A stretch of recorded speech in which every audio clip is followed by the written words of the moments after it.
아마 많은 분들이 거의 매일 외울 정도로 잘 안다고 생각하는 기도문이 하나 있죠. 네, 바로 주기도문입니다. 그런데요, 우리가 너무나도 익숙하게 읊조리는 이 구절들 속에 정말 깜짝 놀랄 만한 이야기가 숨어 있다면 어떨까요? 오늘 그 숨겨진 이야기를 한번 같이 파헤쳐 보려고 합니다. 주기도문 다들 잘 아시죠? 그런데 정말로 그럴까요? 우리가 지금 외우는 이 기도문이 사실 성경에 처음 기록된 모습 그대로가 아니라는 거. 그리고 그 탄생의 순간에는 정말 우리가 상상도 못했던 어떤 극적인 역사가 숨어 있다는 거. 혹시 들어보셨나요? 자, 지금부터 한번 제대로 들어가 보겠습니다. 자, 바로 이겁니다. 이게 모든 이야기의 시작점이에요. 보시면 아시겠지만 주기도문이 성경에 딱 하나만 있는 게 아니에요. 마태복음이랑 누가복음에 이렇게 서로 다른 버전으로 기록되어 있다는 거죠. 우리가 보통 외우는 건 이 긴 마태복음 버전에 가깝고요. 근데 누가복음 버전은 훨씬 짧고 간결하죠? 도대체 왜 같은 기도가 이렇게 다른 모습으로 기록된 걸까요? 네, 기도의 두 얼굴이죠. 근데 이 차이점들이요, 그냥 필사하다가 생긴 실수가 아니에요. 오히려 이 기도문이 처음 탄생했던 바로 그 순간으로 우리를 데려다주는 아주 중요한 열쇠 같은 겁니다. 이 두 가지 버전을 따라가다 보면요, 주기도문이 그냥 이거 주세요, 저거 주세요 하는 소원 목록이 아니라 훨씬 더 크고 엄청난 의미를 담고 있었다는 걸 알게 될 겁니다. 근데 여기서 진짜 이상한 점이 하나 나옵니다. 누가복음을 보면 제자들이 예수님한테 기도를 가르쳐 주세요 하고 부탁하거든요. 아니 잠깐만요. 이거 좀 이상하지 않아요? 이 사람들 평생 기도만 해온 유대인들이잖아요. 당시 유대 사회에는 이미 시편은 말할 것도 없고 카디시나 18번 축복 기도처럼 아주 체계적이고 훌륭한 기도문들이 차고 넘쳤습니다. 그런데 도대체 왜 뜬금없이 새로운 기도를 가르쳐 달라고 했던 걸까요? 자, 그 답을 찾으려면요, 시간을 거슬러 올라가서 당시 유대사회의 분위기를 한번 느껴봐야 합니다.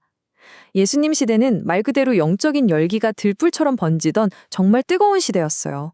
곧 메시아가 오실 거라는 기대감으로 막 들끓었고요. 여기저기서 여러 그룹들이 나타나서 우리가 진짜다 하면서 각자의 방식으로 새로운 한신, 새로운 회개를 외치고 있었죠. 여러분도 들어보셨을 거예요. 성경에 맨날 나오는 바리새파, 또 사해 근처 쿰란 동굴에 공동체를 이루고 살았던 에세네파, 그리고 예수님께 직접 세례를 줬던 세례 요한의 추종자들까지 정말 쟁쟁했죠. 이 그룹들은 모두 사람들의 마음을 얻으려고 치열하게 경쟁하고 있었는데요. 이들에게는 아주 중요한 공통점이 하나 있었습니다. 바로 각자 자신들만의 특별한 기도가 있었다는 겁니다. 이걸 운동의 기도라고 부를 수 있을 텐데요. 이게 그냥 기도가 아니었어요. 말 그대로 그 그룹의 모든 것을 담아낸 일종의 정체성 카드 같은 거였죠. 그들의 핵심 신념, 신학, 미래에 대한 희망까지 싹 다 요약해서 담은 선언문이었습니다. 그러니까 이 기도문 하나만 딱 들어보면 아, 이 사람들은 이런 걸 믿는 그룹이구나 하고 바로 알 수 있었던 거예요. 자, 이제 좀 감이 오시죠? 퍼즐이 맞춰지는 것 같지 않으세요? 제자들이 예수님한테 기도를 가르쳐 달라고 한 건 기도하는 법을 몰라서가 절대 아니었던 겁니다. 그건 바로 이런 뜻이었어요.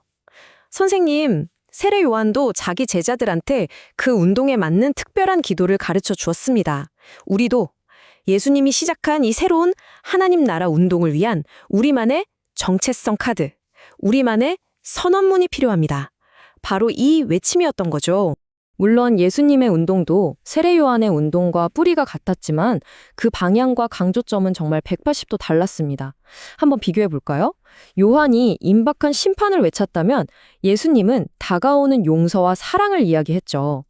요한의 제자들이 금욕하고 엄격하게 자기 자신을 부정했다면 예수님과 제자들은요, 죄인이라고 손가락질받던 사람들을 환영하고 함께 잔치를 벌였습니다. 완전히 다르죠? 이렇게 완전히 다른 운동에는 당연히 완전히 새로운 기도가 필요했던 겁니다.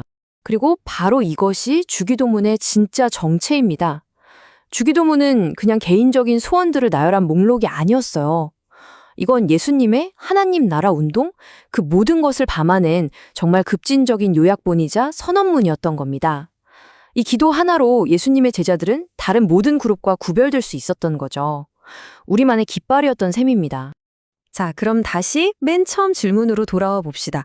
그래서 왜 마태복음과 누가복음 버전이 다른 걸까요? 이 두 버전은요, 말하자면 이 기도의 성장 과정을 보여주는 서로 다른 두 스냅샷이라고 할 수 있어요.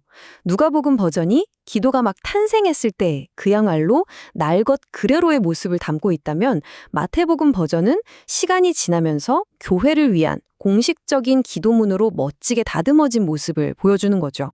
그래서 많은 학자들이 이렇게 봅니다. 더 짧고 간결한 누가복음 버전이 아마도 제자들이 처음 요청했을 때 그 역사적인 순간에 예수님이 가르쳐 주셨던 원래 모습에 더 가까울 거라고요. 정말 그 생생한 현장을 포착한 기록인 셈이죠. 반면에 마태는요, 이 기도를 자신의 공동체를 위해서 가져와서 정말 특별한 일을 합니다. 그냥 기록하는 게 아니라 이걸 마치 왕관의 중심에 박히는 보석처럼 자기 복음서의 가장 중요한 가르침, 바로 그 유명한 산상수훈의 정중앙에 딱 배치해버려요. 이건 정말 의도적인 문학적 장치입니다. 자, 이 구조를 한번 보세요. 정말 기가 막힙니다. 마태는 먼저 5장부터 7장까지 이어지는 거대한 산상수훈의 한가운데에 경건에 대한 가르침을 딱 놓습니다. 그리고 또 그 경건에 대한 가르침의 한가운데에 기도에 대한 가르침을 두죠. 그리고 마지막으로 그 기도에 대한 가르침의 바로 그 심장부에 주기도문을 배치한 겁니다. 이건 뭐랄까, 양파 껍질을 계속 까고 들어갔더니 그 중심에 다이아몬드가 있는 격이에요. 그야말로 핵심 중에 핵심, 센터 중에 센터에 이 기도를 둔 거죠. 마태가 왜 이렇게까지 했을까요? 그 메시지는 아주 분명합니다. 예수의 제자로 살아간다는 것, 그 모든 삶의 중심과 동력은 바로 이 기도에서부터 시작된다. 이 말을 하고 싶었던 거예요. 이렇게 되면서 주기도문은 그냥 하나의 기도를 넘어서 초기 교회 예배와 제자 훈련의 가장 단단한 중심 기둥이 된 겁니다. 자, 이제 정말 마지막이고 어쩌면 가장 중요한 부분입니다. 이 기도의 내용, 그 안을 한번 들여다보죠. 과연 이 기도는 그냥 이것저것 필요한 것들을 나열한 쇼핑리스트 같은 걸까요? 아니면 그 안에 우리가 미처 발견하지 못한 어떤 놀라운 논리가 숨어 있을까요? 이 기도를 깊이 들여다보면요, 이게 그냥 생각나는 대로 이것저것 나열한 게 아니라는 걸 알 수 있습니다.